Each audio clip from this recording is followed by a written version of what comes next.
Welcome back to Sax Rex episode 4. We're going to continue talking about saxophone effects.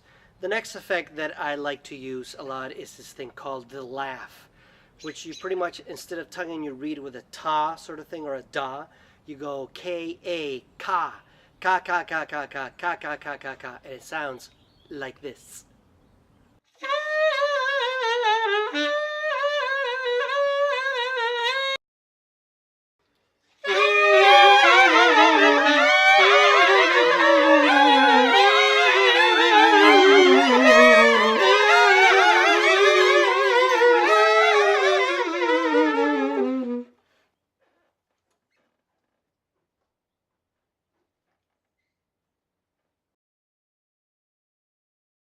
The next effect that I like to use a lot is called the growl, and then really it's just humming through the horn while you play. So you go except you blow at the same time. So you go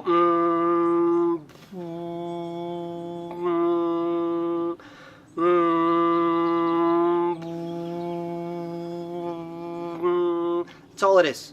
Check it out.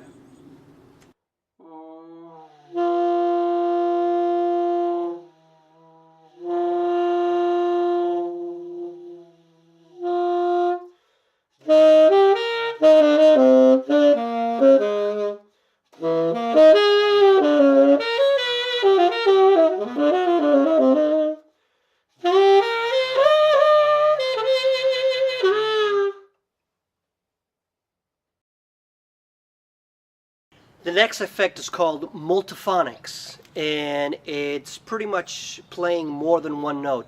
There's tons of these different fingerings. There's even a book, and I can't seem to remember what the name is, with all these different kind of fingerings. The ones I use the most are the ones that are in the altissimo. High A, altissimo A, altissimo B flat, altissimo B, altissimo C. And pretty much the fingerings I use are, for example, for I use middle E, and then I lower the low C key, and it sounds like this.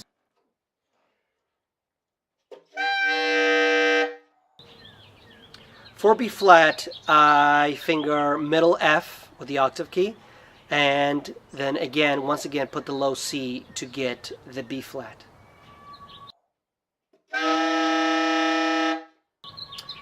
For regular high altissimo B, I finger a regular middle F sharp, once again with the octave key, lower again the low C key. And lastly, for altissimo high C with the multiphonic thing, you finger a regular high G and you lower once again the low C key. And it sounds like this.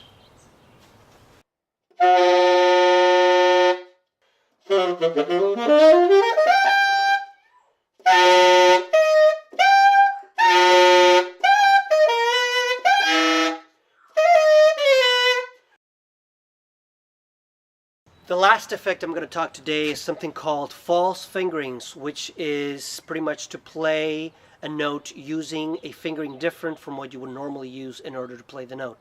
For example, if you want to play a regular middle F, you play your regular middle F, and instead you finger the low B flat with the octave key, and you get the same tone. It's like the same fingerings that you would use in the overtone series. And what happens is that you get kind of like a ah, ooh, sort of a closed sound as opposed to a more open sort of sound. It also helps you with the quality of your tone to try to match those two sounds. It really, really will help your tone. And there's lots of, pretty much what I use for different fingerings is usually I'll try to play whatever note I'm playing and I'll finger a fifth below. For example, if I'm playing B, high B, I'm going to finger a middle E, and that, but still make it sound like I'm playing a B. When I'm fingering high D, I'm going to play G, and so on and so forth. And it sounds like this.